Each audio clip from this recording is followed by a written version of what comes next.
Buenas tardes a todos, a todas. Siempre es un gusto compartir con grandes amigos y personalidades amigos que admiro mucho realmente desde hace muchos años. Y bueno, ahora saben por qué es tan caro producir grana, ¿verdad? Sobre todo en México. Realmente la práctica del cultivo de la grana ha influido mucho en mi práctica artística y me he involucrado a tal grado que de alguna manera me he insertado, he tratado como de pensar a veces un poquito como grana, no suena algo raro, pero cuando uno se adentra a la parte biológica del insecto, entiende estas relaciones del humano con sus entornos naturales. En México en particular existen varios sistemas de cultivo, pero este sistema de cultivo que les voy a compartir y que van a poder ver en esta caja, que ya forma parte del repositorio de grana aquí en el jardín, alude a un proceso en el cual creo que es más importante adentrarnos al estudio del mismo nopal, ¿no?, que es la planta hospedera. Y entonces estas son imágenes de mi espacio, de mi taller, en donde hicimos una plantación del nopal Opuntia ficus indica. A veces uno pues ve nopales y quisiera trasplantarlos. No se le dice siembra, se dice plantación, porque realmente se planta a partir de los cladodios, ¿verdad? Se puede sembrar por medio de semillas de las tunas, pero es una planta tan noble que si cortamos un pedacito de nopal y lo sembramos en la tierra, incluso si lo recostamos unos días, empieza a brotar, ¿no?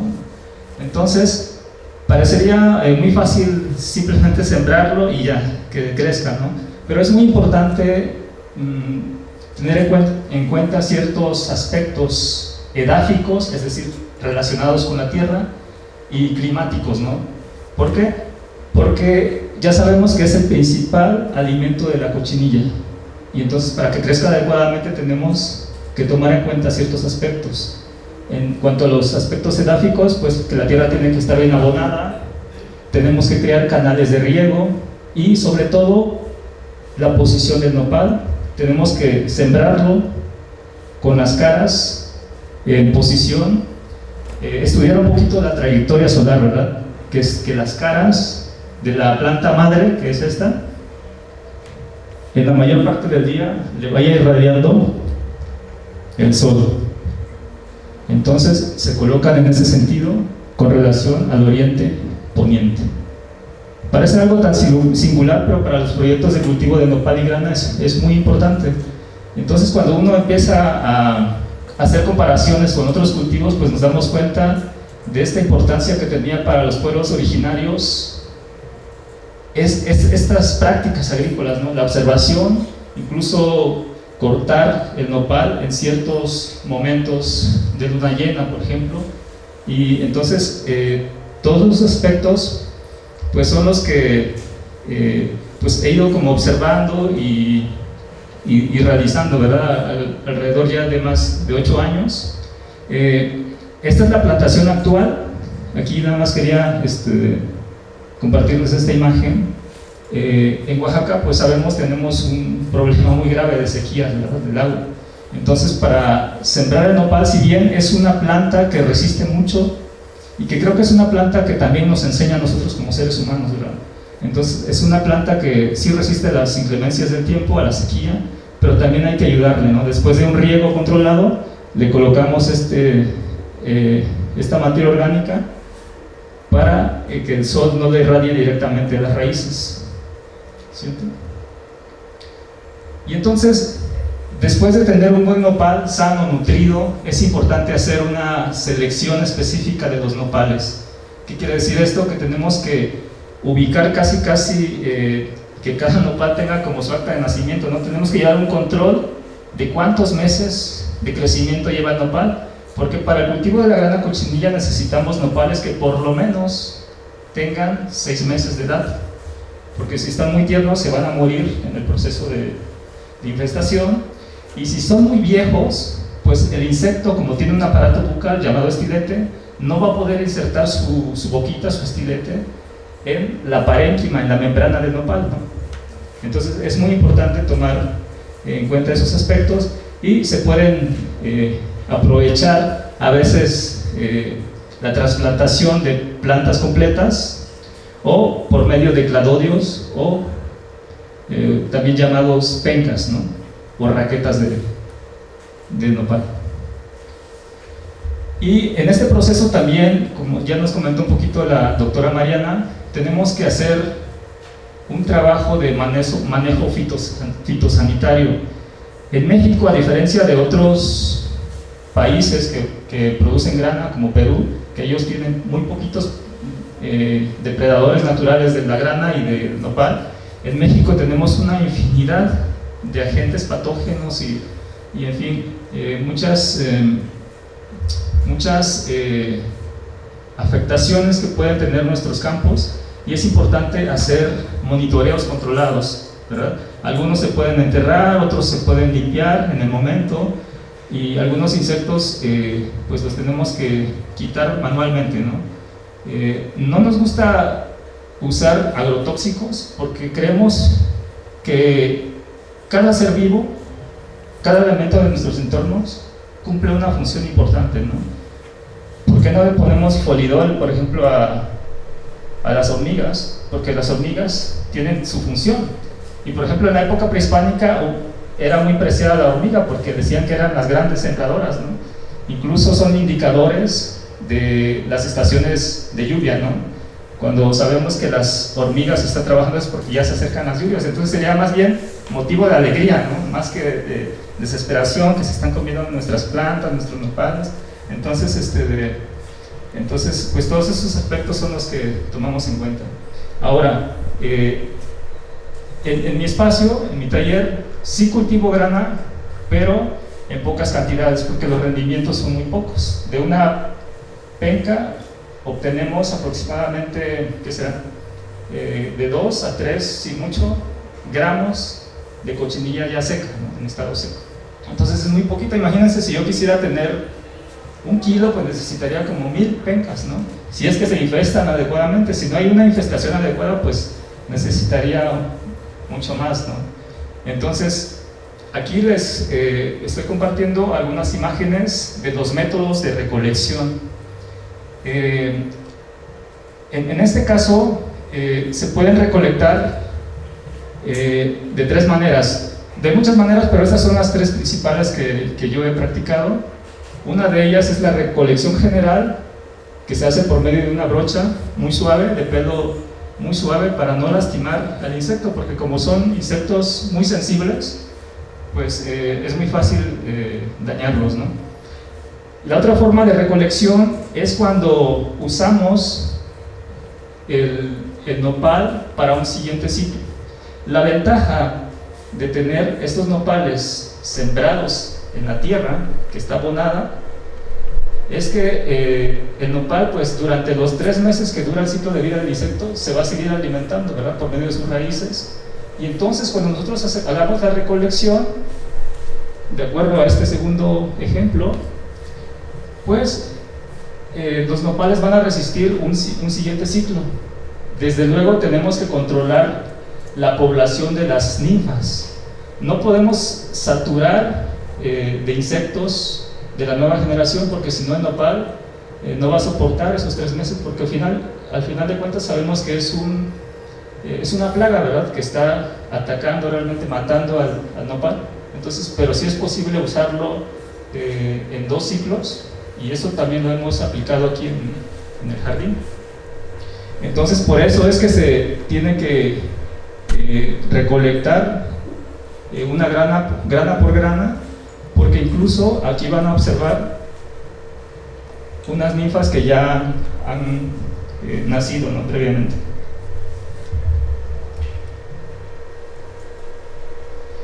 Y ya la tercera forma de recolectar es cuando sabemos que ya no vamos a usar el nopal. Entonces lo que haríamos es quitar una penca infestada y cepillarla, ¿no? Igual con una brocha, bajar toda la cochinilla ya en estado adulto, y ya empezar a separar el nopal residuante que lo podemos usar para abono y para otros casos. Y el paso final sería ya la limpieza y clasificación de la grana. Si bien en el proceso de recolección de la grana siempre vamos a obtener espinas, a veces de materia orgánica, producto de todos estos manejos, entonces es necesario hacer una limpieza y clasificación de la grana. Pasa por varias mallas y seleccionamos a las hembras más grandes, que son las que usamos para el siguiente ciclo. Aquí hice les estoy compartiendo unas imágenes de cómo se va infestando, cómo va creciendo la grana cochinilla en el nopal. Esta corresponde a una cochinilla durante el primer mes. Aquí en esta primera imagen observamos a las ninfas. Y en esta segunda imagen observamos los capullos que anteriormente en la presentación de la doctora Mariana veíamos, ¿no?, estas ilustraciones de los capullos donde nacen los machos. Y aquí vemos el macho que ya nació, ¿verdad? Salió del capullo y viene la etapa de la copulación. Entonces el macho nace en el segundo mes y solamente vive de 5 a 7 días, ¿verdad? Entonces la grana, una vez fecundada, la hembra pues va a crecer y va a empezar en el tercer mes, como vemos en esta imagen, a ovipositar. ¿Qué es la oviposición? Pues es la expulsión de los huevecillos. Y es muy interesante esta imagen porque la grana cochinilla se considera como un insecto ovovivíparo, como hay muy pocos en el mundo. ¿Qué quiere decir? Que los huevecillos pueden eclosionar dentro de la hembra, dentro de la madre oviplena, y la hembra los expulsa pues ya sin el corión, ¿verdad? Ya casi moviendo las patitas. O también puede expulsar los huevecillos, como se ve en esta imagen, y el corión se rompe afuera de la madre. Entonces pueden nacer de las dos formas. Y también para el proceso de infestación, estas son algunas pruebas que yo he realizado. Esta es la que diseñó el ingeniero del Río en el rancho Tlapanochestli, es en donde yo estuve aprendiendo hace ya más de 10 años, en donde dentro de este nido de palma se colocan aproximadamente 15 hembras oviplenas. Entonces las crías, las ninfas, empiezan a nacer adentro, se guían por medio de la luz, salen del nido y empiezan a buscar un lugar para habitar durante los próximos meses. Este también es otro diseño de nido, que es con tela de algodón, y también funciona muy bien, ¿no?, de esta manera. También existe la infestación directa. ¿Qué quiere decir esto? Que las pencas se pueden colocar acostadas y las hembras oviplenas se colocan encima y ya las ninfas salen directamente al nopal, ¿verdad? Es un poco más rápido la infestación en este tipo de sistema. Y también he realizado algunos experimentos con nidos realizados con papel, ¿no?, con la idea de que pues una vez que el insecto nace, pues camina y directamente se guía por el nopal y empieza a buscar un área, ¿no?, en donde habitar en los próximos meses. Entonces de estas tres formas de infestación, pues la que he obtenido mejores resultados es esta que estoy señalando. Aquí vemos algunos ejemplos de infestaciones, y estas pencas que ven colocadas abajo de las cajas son colocadas para aprovechar las primeras expulsiones de la grana cochinilla. Las primeras ninfas que nacen se supone que son las más fuertes, ¿verdad? Entonces, si bien al principio no está unificado la oviposición, hay algunas hembras que se retrasan, ¿verdad? Puede ser 1 a 2 días, 1 semana o más. Entonces, antes de unificar todo, pues aprovechamos los primeros nacimientos colocando los cladodios acostados para que ya sea el nuevo hábitat de las primeras ninfas. Y ya después viene la etapa del secado, ¿verdad? También hay muchos estudios que se han realizado de cuál es la técnica, la mejor técnica de secado. Hay algunas técnicas también de sacrificio de la grana, si bien su ciclo de vida natural es de 3 meses. Si no las recolectamos, las podemos recolectar una vez que ya expulsan a sus crías y van a quedar pegadas a la penca del nopal por medio de su aparato bucal. Ahí se deshidratan. A veces sí pueden habitar más de 3 meses, como 1 o 2 semanas más, pero ya no va más allá de 4 o 5 meses. Entonces, también de esa forma las podemos recolectar, y eso se ve ejemplificado en esta imagen. Son algunos de los experimentos luego de las observaciones que realizo. Aquí he dejado una penca para que la dejé desde que estaba verde y estaba infestada de cochinillas, y entonces todas las cochinillas se deshidrataron aquí en la penca. Incluso uno levanta esta penca y las cochinillas están adheridas al nopal, porque su aparato bucal son 4 estiletes, son 4 líneas, y a lo largo de su vida van creciendo, y de esa manera absorben los nutrientes del nopal, ¿no? Entonces, pero es tan fuerte que incluso pues no es tan fácil desprenderse, ¿no? Y ya después pues vendría la parte del almacenaje. Esta parte es muy importante porque finalmente es materia orgánica, entonces si está expuesta a la humedad, pues se va a honguear, va a perder ciertas propiedades tal vez, y entonces es importante almacenarlo en un lugar seco, ¿no? Entonces ya nos compartieron que el ácido carmínico podríamos decir que es la molécula del color de la grana cochinilla, y está presente en todas las etapas del ciclo biológico del insecto, desde que es un huevo. Entonces nosotros, si observamos incluso con una lupa nada más directamente en el nopal, una observación directa, vamos a ver el corión de color rojo, y es muy sorprendente porque como ha dicho el doctor Alejandro, no es casualidad de la naturaleza que esta grana siempre haya sido así. Lo tenemos ahorita porque es el resultado de un proceso cultural, ¿verdad? De muchas generaciones que fueron cultivando y domesticando tanto el nopal como a la grana cochinilla. Entonces, a veces uno cuando ve esa información dice, pues sí es grana, pero para nosotros que hemos estudiado este insecto, pues es algo muy valioso que va más allá de un simple material, ¿verdad? Porque ahí contiene pues el legado realmente ancestral que tenemos ahora, y que pues tenemos que seguir compartiendo, ¿no? Y difundiendo. Entonces, por eso es que me he adentrado tanto incluso en la biología del insecto. No soy biólogo, pero desde mis observaciones pues microscópicas también me ha dado la oportunidad como de abrir otras miradas, ¿no? Que ya no las podía ver directamente. Aquí, por ejemplo, vemos una imagen, un acercamiento del interior de una hembra oviplena.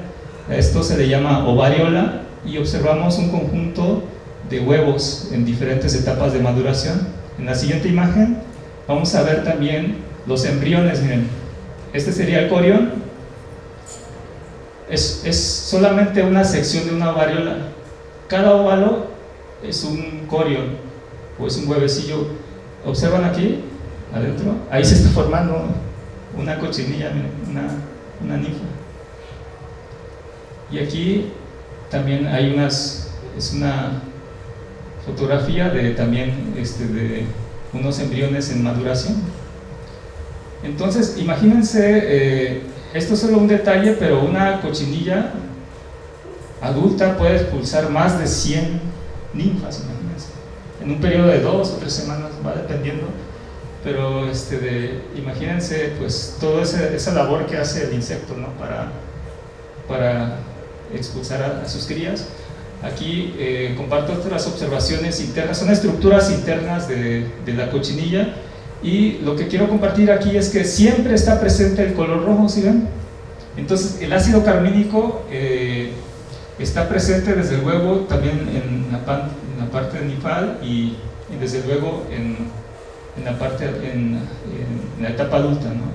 El doctor Fidel de la Cruz, un investigador del CIMBESTAB, pues también ha investigado esta parte más a fondo, y pues incluso ha encontrado presencia de ácido carmínico incluso en las patitas o en las antenitas, ¿no? En detalles muy recónditos del insecto, pero en el tejido adiposo es en donde resguarda la mayor cantidad de ácido carmínico. Y bueno, todo esto me lleva también a, como artista, pues profesionalizarme más en el campo, ¿no? Como sí, apoyarme de investigadores y sobre todo adentrarme a la química del color, ¿no? ¿Qué quiere decir esto? Que es importante para mí entender los procesos matéricos de las, pues sí, adentrarme al estudio de la materia de mi obra, ¿no? Y como la grana cochinilla pues es el principal elemento de pintura en mis obras, pues me he dado la tarea de investigar, experimentar diferentes métodos de extracción del pigmento laca, ¿no? Si bien cuando nosotros molemos la grana cochinilla seca obtenemos gran cantidad de color, ¿no? Y pareciera que es mucho polvo carmín, ¿no? Y decimos, ah, mira, sí rinde bastante. Pero ¿qué pasa? Que como vimos en las presentaciones anteriores, solo una partecita del insecto es color, o sea, sería como el 15, el 20%. ¿Qué pasa con los demás? Pues es el exoesqueleto del insecto, son otras partes del insecto. Entonces, ¿cómo le hago yo para separar esas partes del insecto, separarlas de su colorante, ¿verdad? ¿Qué es lo que nos interesa obtener? ¿Qué es lo que los tratadistas, tanto europeos como recetas prehispánicas también explican del arte de hacer el pigmento laca? Y esto se logra a través de varios pasos que parecieran sencillos, pero que sí llevan sus tiempos. Esto es como cocinar también, ¿no? Son recetas que requieren de tiempos, de ingredientes y de procesos muy definidos, sobre todo para la purificación del ácido carmínico. Entonces lo he dividido en estas partes, que es limpieza, cocción, filtración y adición de otros elementos. ¿Y cuáles son otros elementos? Resulta que cuando tenemos una disolución de, digamos, de partículas de granas cochinillas suspendidas en un recipiente, vamos a decir de agua destilada, esas partículas en suspensión tenemos que hacer un proceso que se llama precipitación, es decir, tenemos que lograr que este color se concentre en el fondo para que se separe del agua. Entonces, para ello se tienen que agregar otros elementos que también son naturales, pero en este caso son inorgánicos. Son sales que se le agregan en el momento del hervor, que nos provocan esto, y que también estos elementos nos van a ayudar a obtener diferentes tonalidades de la grana. Como comentó el doctor Alejandro, tiene que ver mucho con el pH, ¿no? Ya sea con la acidez o la alcalinidad de los materiales. El pH neutro sería en el número 7, ¿no? Imaginemos una regla del 0, del 1 al 14, donde el 7 es el pH neutro y el 1 es el pH más ácido que hay, ¿sí? Y el 14 ya sería el elemento alcalino. Entonces, cuando uno hace esta precipitación con estas mezclas de elementos ácidos o alcalinos, pues hay como una explosión del color, ¿no? Molecularmente el ácido carmínico se transforma de tonalidad y obtenemos ciertas gamas de colores. Estos solo son algunos ejemplos que les muestro, y es así como al final hacemos una decantación y una filtración final para obtener estas lacas o polvos pigmentos, ¿no?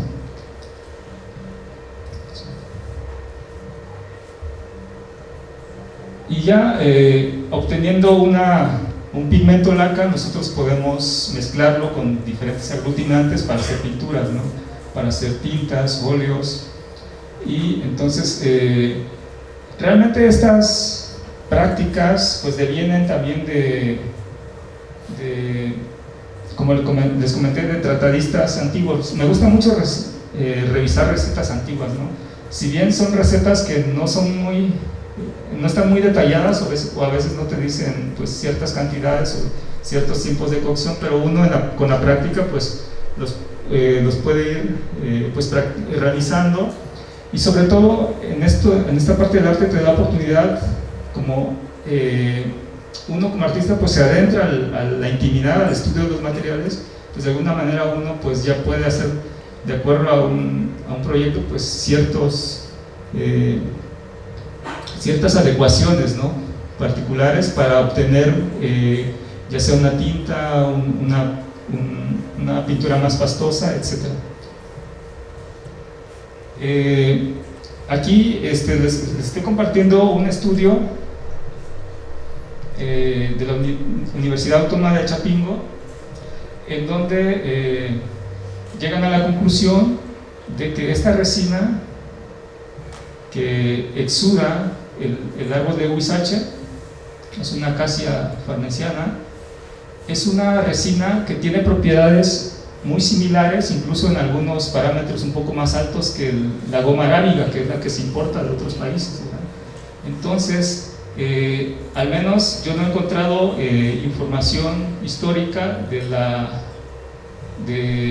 uso de la goma del huizache para el arte, ¿no? Se ha encontrado del mezquite y de otras gomas, ¿no? Como el copal o los subulbos de la orquídea para darle una pastosidad a las tintas, entre otros minerales, pero la goma del huizache pues resulta que puede ser un perfecto medio para realizar las tintas, ¿verdad?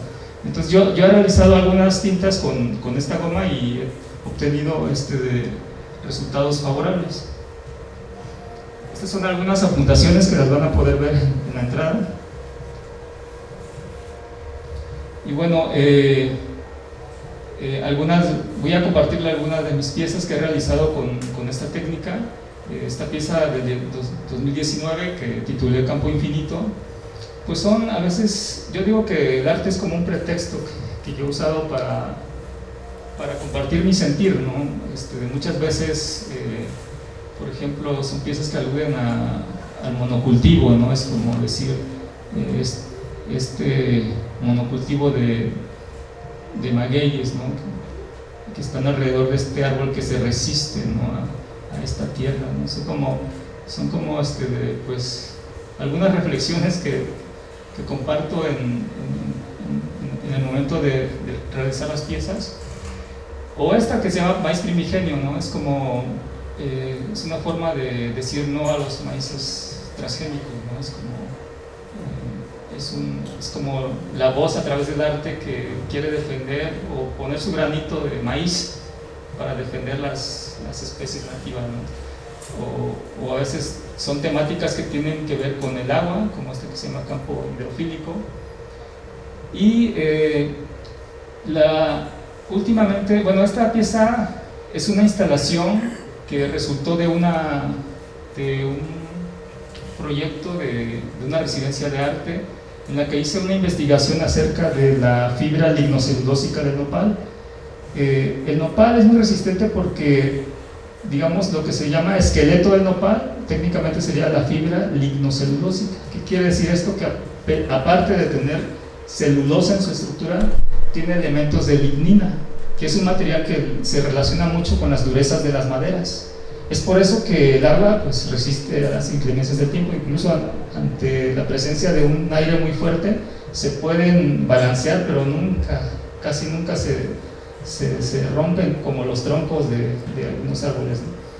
Entonces,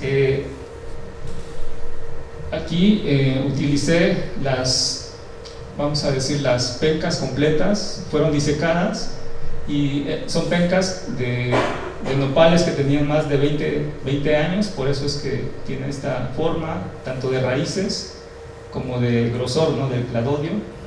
Y entonces diseñé esta flecha, en la punta la labré con piedra de alumbre y tiene unas plumas, y la inserté cruzando las dos pencas. Entonces, en una de estas pencas, aquí adentro, tiene un sistema de goteo en el cual hay un recipiente que hace que gotee en el tramo, en esta parte donde hace la intersección con la flecha. Y entonces va exudando, va bañando de tinta toda la raíz. Entonces, mediante las raíces van cayendo gotas de tinta roja, ¿verdad? Van cayendo sobre una pieza que previamente preparé. Es un lienzo entonces estas gotas de tinta roja van cayendo y sobre este relieve, ¿no? Esta idea surgió, me gusta mucho luego revisar crónicas antiguas. Hay un cronista de la época colonial que se llama Gil Dávila. Él él comparte una historia de un ritual de los grupos chichimecas, que le contaron que el guerrero, antes de ir al combate, le entregaba arco y flecha a su esposa. Entonces ella lo que hacía era lanzar la flecha a un nopal que previamente se cortaba y se rellenaba de tuna roja, de tal suerte que cuando entraba la flecha, pues lloraba de sangre, ¿verdad? De tuna roja. Y entonces, de esa forma, la esposa predecía el futuro de esa batalla. Era como un oráculo. Entonces, esa idea, pues la trasladé, también parte de esa idea la trasladé a esta pieza. Es una pieza, pues, que el sistema cuando se exhibió, ese sistema de goteo duró 3 horas y hizo el registro, ¿no? Yo no sabía cómo se iba a comportar la tintura en el lienzo, entonces fueron cayendo las gotas y fue penetrando en todos los espacios, ¿no? de este relieve. Y esta pieza, Radiación Adaptativa, actualmente se está exhibiendo en el Museo de Arte de Santa Bárbara, en California.